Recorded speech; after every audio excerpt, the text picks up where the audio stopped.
Praise the lord. ప్రియమైన దేవుని బిడ్డలారా, దైవ సేవకులారా, నా ఫేస్బుక్, యూట్యూబ్, వాట్సాప్ ఫ్రెండ్స్ అయిన మీ అందరికీ కూడా నాకు హృదయపూర్వకమైన ధన్యవాదాలు చెల్లించుకుంటున్నాను. ప్రియమైన దేవుని బిడ్డలారా, ఈరోజు నేను వేరొక సబ్జెక్టు వన్ డే మెసేజ్ తీసుకుందాం అనుకుంటున్నాను. ఈ ఒక్క రోజుకి మాత్రమే, ఈ ఒక్క చిన్న ప్రసంగం మాత్రమే. ఎందుకంటే ఈ సమయంలో, ఈ సందర్భంలో మనం మాట్లాడుకోవాల్సిన కొన్ని విషయాలు ఉన్నాయి. మనం తీసుకున్న ప్రసంగం నెలలు ఉంటుందని తెలుసు, అది మీరు వింటారు అని తెలుసు. మీకు ఎప్పుడు ఖాళీ ఉంటే అప్పుడు వింటారు. కాబట్టి ప్రియమైన దేవుని బిడ్డలారా, ఈరోజు నేను ఒక వన్ డే మెసేజ్ తీసుకొని చెప్దామని అనుకుంటున్నాను. ఒక 4-5 మాటలు ఈ క్షణాన్ని మీతో పంచుకోవాలని అనుకుంటున్నాను. అదేంటి అంటే, ముందు మన వాక్యం చదువుకొని తర్వాత మిగతా యొక్క విషయాలు మనం మాట్లాడుకుందాం. ప్రసంగి 11వ అధ్యాయము 9వ వచనం. యవనుడా, నీ యవన కాలమందు సంతోషపడము, నీ యవన కాలమందు నీ హృదయమును సంతుష్టిగా ఉండనిము, నీ కోరిక చెప్పునను, నీ దృష్టి యొక్క ఇష్టము చెప్పునను ప్రవర్తింపము. అయితే వీటన్నిటి బట్టి దేవుడు నిన్ను తీర్పులోనికి తెచ్చినని జ్ఞాపకం ఉంచుకొను. నడిప్రాయమును గతించిపోవునవు గనుక నీ హృదయముల నుండి వ్యాకులమును తొలగించుకొనుము, నీ దేహమును చెరుపు దానిని తొలగించుకొనుము. ఈ మాట కొంచెం మనం బాగా అబ్జర్వేషన్ చేయాలి. పెద్దవారు అన్నవారు, తల్లిదండ్రులు అన్నవారు మరి ముఖ్యంగా అబ్జర్వేషన్ చేయండి. నీ దేహమును చెరుపు దానిని తొలగించుకొనుము. దుర్దినములు రాకముందే ఇప్పుడు వీటి యందు నాకు సంతోషము లేదు. లేత వయసును నడిప్రాయమును గతించిపోవును. రాకముందే సూర్యచంద్ర తేజస్సునకును సూర్యచంద్ర నక్షత్రములకును చీకటి కమ్మక ముందే, వాన వెలిసిన తర్వాత మేఘములు మరలా రాకముందే నీ బాల్యదినమందే నీ సృష్టికర్తను జ్ఞాపకము చేసుకొనుము. నీ బాల్యదినమందే నీ సృష్టికర్తను జ్ఞాపకము చేసుకొనుము. ప్రియమైన దేవుని బిడ్డలారా, చాలామందికి బహుశా ఇప్పుడు ఈ యొక్క విషయాన్ని నేను ఎందుకు చదివాను, ఈ మాటలను నేను ఎందుకు చదివాను అని కొంచెం ఆలోచించగలిగిన వారికి అయితే ఆలోచించక్కర్లేదు. ప్రతి ఒక్కరికి ఆలోచన ఉంది. పాటికి ఆ సబ్జెక్ట్ ఏంటనేది అర్థమై ఉంటుందని నేను అనుకుంటున్నాను. ప్రియమైన దేవుని బిడ్డలారా, అప్పుడు సొసైటీ చాలా భయంకరంగా తయారైపోయింది. ఎందుకంటే గవర్నమెంట్ కూడా ప్రతిదానికి అవకాశాలు ఎక్కువగా ఇవ్వడం మొదలు పెడుతుంది. అవకాశాలు అంటే తప్పు చేయమని కాదు కానీ జాగ్రత్తగా ఉండమని వాళ్ళకి కొంత ఫ్రీడమ్ ఇచ్చింది. ఫ్రీడమ్ ఎలాగిచ్చింది అంటే హత్యలు చేసేయమని, ఇక చేయకూడని భయంకరమైన పనులు చేసేమని, అలాంటి ఫ్రీడమ్ కాదు ఇస్తా. మీకు మీరు ఎవరికీ హాని చేయకుండా, మీకు హాని చేసుకోకుండా మీరు స్వతంత్రంగా అందంగా బ్రతకమని చెప్పి ఒక పరమైన స్వతంత్రాన్ని ఇచ్చిందే తప్ప ఎవరి మీద ఎవరిని కూడా ఘోరాలు నేరాలు చేయమని స్వతంత్రాన్ని మనకైతే ఇవ్వలేదు, ఎవరు కూడా ఇవ్వరు. ప్రియమైన దేవుని బిడ్డలారా, సొసైటీలో ఉన్న ఈ యొక్క మరి ముఖ్యంగా యూత్ ఎంత భయంకరంగా ఉంటున్నారంటే,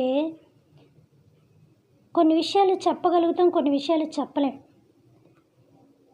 ఎందుకంటే ఇప్పుడు కొంత ఉదాహరణగా అపార్ట్మెంట్ తీసుకోవచ్చు. వాళ్ళు ఎంతో సెక్యూరిటీతో ఉంటారు, అయినప్పటికీ కూడా బలవంతాన కొంతమంది చొరబడుతున్నారు. వాళ్ళ దొంగలు అవ్వచ్చు, లేకపోతే ఇంకా ఎవరైనా ఏ శత్రువులైనా అవ్వచ్చు, ఏ రకంగా చొరబడుతున్నారు.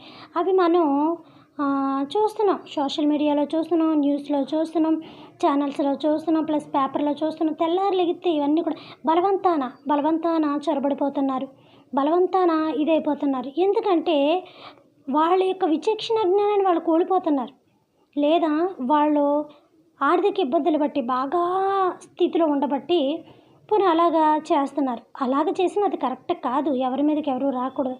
ఇక్కడ ఏమన్నది, ఒకప్పుడు స్కూల్ పిల్లలు మాస్టర్లు కొట్టేవారు, ఇప్పుడు పిల్లలు మాస్టర్ల మీదకి కత్తులు తీసుకెళ్తున్నారు.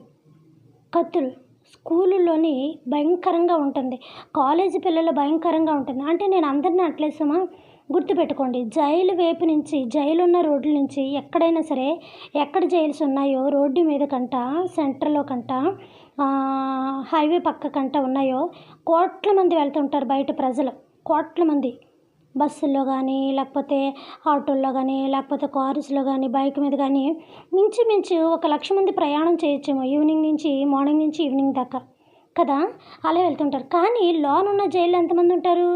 చాలా కొద్ది మంది మాత్రమే ఉంటారు. వాళ్ళ వేలల్లో కూడా వేసుకోక్కర్లేదేమో. ఎవరు ఉంటారు అందులో? నేరం చేసిన వాళ్ళు మాత్రమే ఉంటారు. నేరానికి కారణం ఏమన్నా అయి ఉండొచ్చు, బాధ అయి ఉండొచ్చు, మంచి అయి ఉండొచ్చు, చెడు అయి ఉండొచ్చు. సో కారణం ఏదైనా అయి ఉండొచ్చు. కారణం ఏంటి అన్నది మనకు అనవసరం. అందులో ఎంతమంది ఉంటారు? కొంతమంది ఉంటారు. అలాగా బయట వేల మంది ఉంటారు, అందులోని కొద్దిమంది ఉంటారు. అలాగే ఈ మాటలు కూడా ఆ స్థితిలో ఉన్న వాళ్ళకి వర్తిస్తాయి తప్ప అందరికీ వర్తించదు. కాబట్టి నా భావాన్ని, మీ బాధని అర్థం చేసుకోండి తప్ప వేరేగా అనుకోద్దు. మరి ముఖ్యంగా తల్లిదండ్రులకి మరి ముఖ్యంగా తల్లిదండ్రులకి ఒక్కసారి నిజంగా ఒక ఆడపిల్ల ఉన్నదనుకోండి, ఏ టైంకైనా మ్యారేజ్ చేయాలి, బయటికి పంపించేయాలి, అంతవరకే. ఒకవేళ ఇప్పుడు చాలామంది ఎవరికాళ్ళు ఇష్టపడుతున్నారు కాబట్టి ఒకవేళ వాళ్ళు ఏమైనా ఇష్టపడితే తల్లిదండ్రులు ఒప్పుకుంటే మ్యారేజ్ చేయాలి, పంపించేయాలి. కానీ ఒక ఆడపిల్ల మీద తల్లిదండ్రులకి ఏ గొడవ తెస్తుందా, ఏం తెస్తుందా అన్న భయం లేదు. ఎందుకంటే ఈవినింగ్ అయ్యేటప్పటికైనా కాలేజ్ అయినా స్కూల్ అయినా ఏదైనా ఇంటికి వచ్చేయాలి. ఒకవేళ తను ఎవరినైనా ఇష్టపడితే అదేదైనా ఫోన్లో మాట్లాడుకోవడం లేకపోతే ఇంకోటి ఏదో జరుగుతూ ఉంటుంది. తల్లిదండ్రులకు ఇష్టమైతే గట్టిస్తారు, తెలిస్తే వీళ్ళు తెలియనిస్తే, లేదంటే ఇది ఉంటుంది. అది ఆ గోడల మటుకు ఆ ఇంటి మట్టుకి పరిమితమై ఉంటుంది, ఆ కుటుంబ సభ్యులకి పరిమితం ఉంటాయి. కానీ ఈ మగపిల్లలు అనేవారు బయటికి వెళ్ళిపోయే పిల్లలు, మనం కాపాడలేని పిల్లలం, కాచుకోలేని పిల్లలు. ఒకవేళ కూర్చోబెట్టి టీవీ చూడరా బాబు అన్నా, కూర్చోబెట్టి ఏదైనా ఆటలు ఇచ్చేసినా పక్క వాళ్ళు ఎవరో వస్తారు, రారా బయటకు అంటారు, వెళుతుంటారు.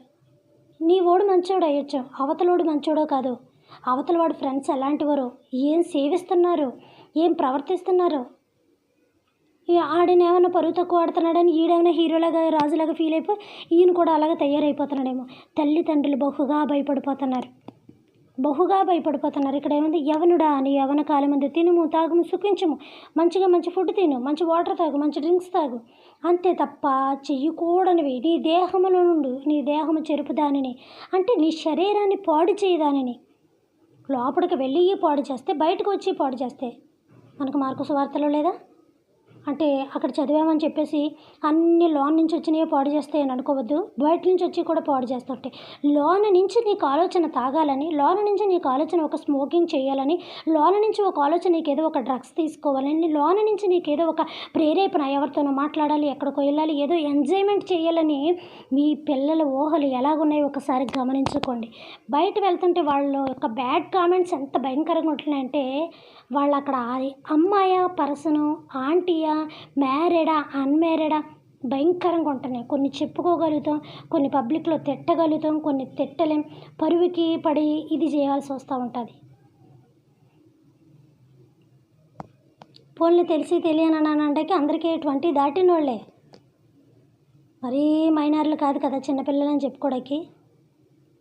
కాబట్టి ప్రియమైన దేవుని బిడ్డలారా గుర్తుపెట్టుకోండి, ఈరోజు ఆ అమ్మాయి మీద జరిగిన అత్యాచారం మనందరూ చూసాం, టీవీలో చూస్తున్నాం, ఫేస్బుక్లో చూస్తున్నాం, ఎన్నట్లో చూస్తున్నాం. ఎన్నిసార్లు అని జరుగుతాయి ఇలాంటి నేరాలు ఘోరాలు. ఏదో అక్కడ ఏదో జరిగింది కదంటే అక్కడ ఇక్కడ కాదు, ఆడపిల్ల కాదా, ఎవరో చేశారు, ఎవరో చేస్తే చేసిన వాళ్ళు మగవాళ్ళ కాదా? తనను తాను మర్చిపోయి ప్రవర్తిస్తున్నాడంటే మనం మర్చిపోయే స్థితిలోకి మనం కొన్ని పంపించుకుంటున్నాం. మనం ఎంజాయ్ కావాలని పంపించుకుంటున్నాం. తల్లిదండ్రులు వెళ్ళిపోతున్నారు. నా పిల్లలు ఎలా వస్తారా ఇంటికి, ఏ గొడవ తీసుకొస్తాడా ఇంటికి, ఏం చేస్తాడా ఇంటికి అని. స్కూళ్ళలో సరిగా ఉండకపోవడం, లేకపోతే టీచర్లు కూడా ఇప్పుడు ఎలా వస్తారంటే మనం చెప్పాల్సిన పాఠం ఏదో చెప్పేయడమే, బుద్ధి చెప్పకూడదు. ఆ రోజుల్లో బుద్ధితో కూడిన వాక్యములు, బుద్ధితో కూడిన చదువులు చెప్పేవారు. ఈరోజు జ్ఞానంతో కూడిన చదువులు చెప్పేవారు. ఇప్పుడు అది ఏముంటలే, టెక్స్ట్లో ఏముందో చెప్పారా, వీళ్ళ దారిని వెళ్ళిపోయారా, వాళ్ళ దారిని వాళ్ళు వెళ్ళిపోయారా. బండకేసి బాదు అని ఉంది నీ పిల్లల్ని. బెత్తము వాడు, నీ పిల్లలకి చిన్నప్పటి నుంచే బెత్తం వాడు. చిన్నప్పుడు నువ్వు ఉంచిన మొక్క పెద్దదిగాక కూడా వెన్నుపోసి విరిగిపోయిన ముసలోళ్ళు నడుస్తారు చూసావా, అలాగే ఎదుగుతుంది. టీచర్ కొట్టిన దెబ్బలు మనకి ఇప్పటికీ గుర్తున్నాయి. మా వయసులో మా తల్లిదండ్రులు కొట్టిన దెబ్బలు ఇప్పటికీ గుర్తున్నాయి. వాళ్ళు ఎప్పుడు ఉన్నా లేకపోయినా ఇప్పటి వరకు స్టడీగానే ఉన్నాం, అందరం ఉంటాం. ఆ టైంలో పెరిగిన వాళ్ళు, ఆ టైంలో మనకి ఇవి లేవు, ఫేస్బుక్ లేవు, యూట్యూబ్లు లేవు, ఏమీ లేవు. అందంగా చక్కగా 10 మంది కలిసి పెద్దవాళ్ళు కూర్చోవడం, పిల్లలు ఏమైనా తప్పు చేస్తే పడిపోతారని అండి ఇచ్చేయడం, వాళ్ళకి గెసరడం, వాళ్ళ భయాలు, బయట వాళ్ళ భయాలు కూడా ఎక్కువగా ఉండేవి. ఇప్పుడు ఇంట్లో తల్లిదండ్రుల భయాలే లేవు. తల్లిదండ్రులు పిల్లలకి జడిసిపోతున్నారు. ఇవి కొంతమందికి సుమా వర్తిస్తాయి. మీ పిల్లల్ని ఎలా చూసుకుంటున్నారో ఒకసారి గమనించుకోండి అమ్మా, ఒకసారి గమనించుకోండి. ఆ పిల్లలు, మీ పిల్లలు ఆ స్థితిలో ఉంటే ఉరికంబాల మీద చూడలేరు కదా. నిజంగా ఈరోజు ఆ ఆడపిల్లకి జరిగిన భయంకరమైన స్థితి, ఆ పాప తేరి చూపిస్తుంది కళ్ళు, ఆ గొంతుకు తేరి చూపిస్తుంది, గొంతు కట్ చేసాడు. కొయ్యడు, ఆ కళ్ళ నుంచి ఆ బ్లడ్, ఆ కాళ్ళు ఇరిగిపోడు. అందని ఊపిరితోటి ఎంతో ధైర్యంగా వీడియో తీసింది.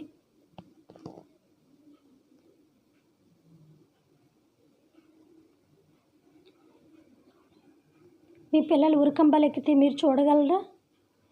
ఆ బిడ్డ చనిపోయింది, ఆ తల్లికి ఎంతో బాధ.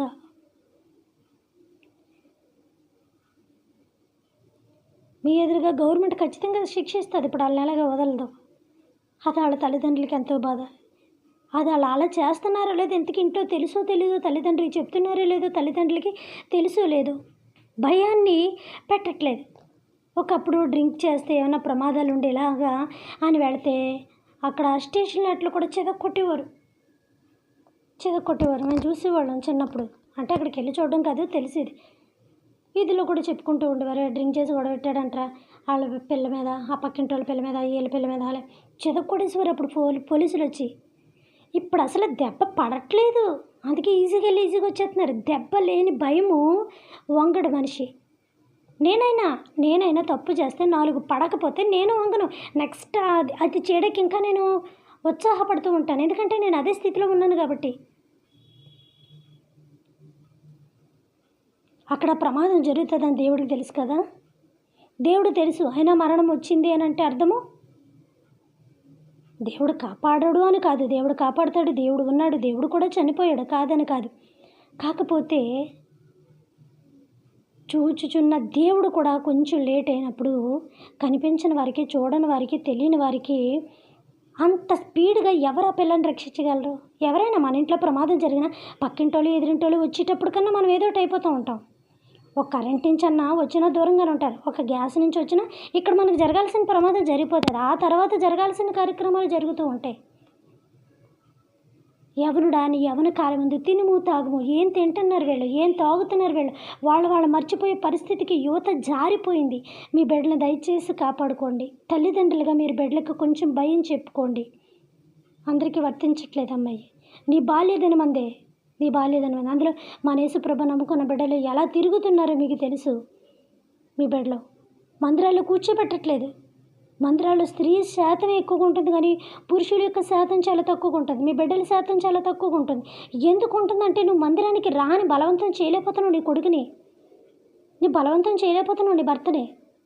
ఇష్టమైతే రావడం, కష్టమైతే ఇదేయడం. ఇంకా పిల్లలు అనుకో రాక ఏదో సండే వస్తుందిలే, ఇక వాళ్ళు ఏదో చేస్తారు. ఇలాగా మనం ప్రతిదానికి కూడా వాళ్ళకి ఏమి ఇస్తున్నామంటే చనువిచ్చేస్తున్నాం. అలాగని చదువులోనే నలిపోయి, ఇక్కడ నలిపోయి, అక్కడ నలిపోతే ఎలాగా? కాసేపు ఫ్రీడమ్ ఉండాలి. ఫ్రీడమ్ అనేది ఎంతవరకు ఉండాలంటే కొంతవరకే. మీ పిల్లల స్నేహాలు ఎవరితోటి ఉన్నాయో వాళ్ళు ఎవరితో స్నేహాలు కలిగి ఉన్నారో ఒకసారి చూసుకోండి. వాడుకునే వాళ్ళే ఉంటారు, పాడు చేసేవాళ్ళే ఉంటారు, బాగు చేసేవాళ్ళు ఎవరు ఉంటారు. ఏవో కొన్ని మీటింగ్లకు తీరుతారేమో 4 కేకలు వేసుకొని పిల్లలు, అక్కడ ఏదో వాళ్ళు చేయాల్సింది ఏదో చేస్తారు. ఇక ఒళ్ళు గిళ్ళు మర్చిపోయి ఇంకా ఇష్టం వచ్చినట్టు ప్రవర్తిస్తూ ఉంటారు. తెల్లారాక తెలుస్తుంది వాళ్ళకి. అందులోంచి బయటపడ్డాక మేమేం చేసాం, ఏం పెట్టాం, తర్వాత ఇంకెంత నేను ఎందుకు చేశాను, కావాలని చేశాను, అలా ఇంకెంత గుద్దుకున్నా అనవసరం. వాళ్ళ గుండెల మీద ఎంత గుద్దుకున్నా అనవసరం. జ్ఞానం కలిగిన వాళ్ళు, చదువు కలిగిన వాళ్ళు కూడా ఎంతటి మూర్ఖత్వానికి పాలు పడుతున్నారని అంటే, ఇక జ్ఞానం లేకుండా సిటీల్లోని ఎంతమంది తిరుగుతున్నారు. సిటీలోనేటి ప్రతి ఊర్లోనే ఇలాగున్నారు, ప్రతి చోట ఇలాగున్నారు, ఎక్కడ చూస్తే ఇలాగున్నారు. ప్రతి చూపు తేడా, ప్రతి మాట తేడా, ప్రతి ఇది తేడా. కనీసం వాళ్ళ వయసుకి కూడా వాళ్ళు గౌరవం ఇవ్వలేకపోతున్నారు. అంత భయంకరంగా తయారైపోయారు పిల్లలు. మాస్టర్ కొట్టడానికి వెళ్ళిపోతున్నారు, ఎక్కడ తల్లిదండ్రులు తీసుకుపోతారో, ఎక్కడ కేసు పెడతారో, పాపం ఎక్కడ జాబ్స్ పోతాయి వాళ్ళకని టీచర్స్, మాస్టర్స్ భయపడిపోతున్నారు. పోలీసు వారు కూడా ఇప్పుడు దెబ్బేడాక వాళ్ళు భయపడిపోతున్నారు. ఒకప్పుడు చాలా చెదకొట్టేసేవారు, మన టైంలో వాళ్ళ టైంలో వీళ్ళ టైంలో. ఇప్పుడు అసలు అది లేకే వాళ్ళు ఈజీగా వెళ్ళి ఈజీగా వచ్చేస్తున్నారు. ఇక్కడ మనం ఎంత ఇబ్బంది పడుతున్నామో, ఎంత శ్రమ పడుతున్నామో, ఎన్నిసార్లు పాపం వాళ్ళు వెళ్ళి వాళ్ళకు మొరపెట్టుకుంటున్నా కూడా వాళ్ళ దగ్గర ఉపయోగం ఉండలేదు. మళ్ళీ ఇలాగే ప్రవర్తిస్తున్నారు. భయం చెప్పనివ్వట్లేదు. పోలీసు వాళ్ళు కూడా వెళ్ళిపోతుంటే భయం చెప్పడానికి, భయం చెప్పే విధానం లేదు. వాళ్ళని కొట్టనివ్వట్లేదు. టీచర్ కొడితే కొట్టనివ్వట్లేదు. మా పిల్లలు మేమే కొట్టలేదు, గారంగా పెంచుకున్నాం. అందరి తల్లిదండ్రులు అందరి బిడ్డలు గారంగానే పెంచుకున్నారు. కడుపార కనుక్కున్న తల్లిదండ్రులు అందరూ గారంగా పెంచుకున్న వాళ్ళే. గారంగా పెంచుకోవడానికే కనుక్కుంటారు. కొట్టిన వాళ్ళ పిల్లలు మాత్రమే వాళ్ళ దగ్గర ఉండి చూసుకుంటున్నారు. ఈ రోజుల్లో వాళ్ళకి అన్నాలు తినిపిస్తున్నారు. కొట్టని వాళ్ళ పిల్లలు వాళ్ళ తల్లిదండ్రులు ఎక్కడ ఉన్నారంటే ఓల్డ్ ఏజ్ హోమ్లో ఉన్నారు. అదే తేడా, అంతకుమించి ఇంకేమీ లేదు. నీ బాల్యదినమందే నీ సృష్టికర్తను స్మరణకు తెచ్చుకొనుము. బండకేసి బాదువు, వాక్యం అనే బండకేసి బాదువు. మందిరానికి అప్పచెప్పుకో నీ బిడ్డల్ని, దైవజనులకు అప్పచెప్పుకో నీ బిడ్డల్ని. ఒకరు భయం చెప్పేవారు ఉండాలి, ఒకరు ప్రేమించే వాళ్ళు ఉండాలి. అంతే తప్ప ప్రతి దానికి కూడా బయట భయంకరమైన పరిస్థితులు. ప్రార్థన చేయాలి ప్రియమైన దేవుని బిడ్డలారా. మనం యువత కోసం ఎక్కువగా ప్రార్థన చేయాలి. మరి ముఖ్యంగా తల్లిదండ్రులు అన్నవారు, బిడ్డలు ఉన్నవాళ్ళు మరి ముఖ్యంగా ఎక్కువ ప్రార్థన చేయాలి. ఏం తినమని దేవుడు చెప్తున్నాడు, వీళ్ళు ఏం తినేస్తున్నారు. ఏం తాగమని దేవుడు చెప్తున్నాడు, వీళ్ళు ఏం తాగేస్తున్నారు. ఏం తిరగమని దేవుడు చెప్తున్నాడు, వీళ్ళు ఎలాంటి తిరిగేస్తున్నారు. వాళ్ళ జీవితాన్ని సకంలోనే అంతం చేసేసుకుంటున్నారు. లేనిపోయిన అలవాట్లు చేసేసుకుంటున్నారు. జీవితాన్ని మధ్యలోనే అంతం చేసేసుకుంటున్నారు. తల్లిదండ్రులకు చివరిదాకా కన్నీరే మిగిలిస్తున్నారు. అంతకుమించి ఇంకేమీ లేదు. ఈ మూడే జరుగుతున్నాయి. ఇవందరికీ కాదు, అందరి తల్లిదండ్రులు కాదు, అందరి తల్లిదండ్రులు. స్కూల్లో పిల్లలు బాగా మేల్ కానీ ఫీమేల్ కానీ బాగా చదువుకొని ఇంటికి వెళ్తున్నారంటే వాళ్ళ తల్లిదండ్రులు ఖచ్చితంగా వాళ్ళని కరెక్ట్గా పెట్టారని అర్థం.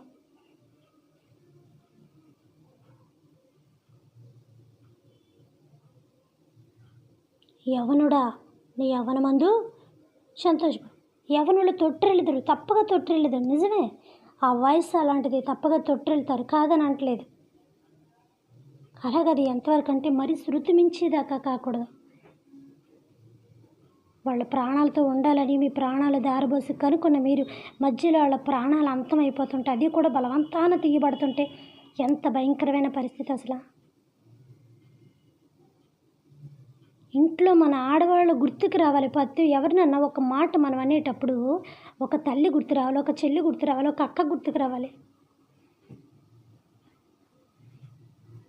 అంతే తప్ప వాళ్ళ వెనకాల ఫాలో అయ్యే స్థితిలో ఉండకూడదు. అలాంటి ఒక పెంపకం మనం ఇంట్లో పెంచాలి పిల్లల్ని. అన్నీ చెప్పరు వీళ్ళు, బయటకు వెళ్ళాక ఏం చేశారు అన్నీ చెప్పరు.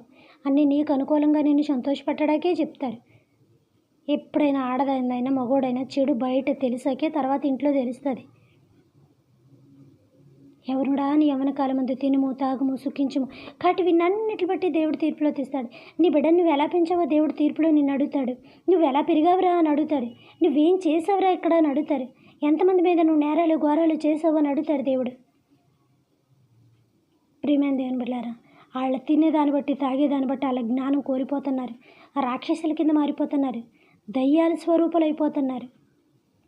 పెద్ద గొడవలు ఆడేస్తున్నారు. ఇలాంటి వాళ్ళు కావాల్సిన వాళ్ళు ఉపయోగించుకుంటారు. కావలసిన వాళ్ళు ఉపయోగించుకుంటూ ఉంటారు. వాళ్ళు వీళ్ళకి కావాలి, వీళ్ళు వాళ్ళకి కావాలి. కాబట్టి ప్రియమైన దేవుని బిడ్డలారా, మీ పిల్లల్ని దయచేసి సరిగా ఉంచుకోండి. దయచేసి మీ బిడ్డలు మీరు కాపాడుకోండి.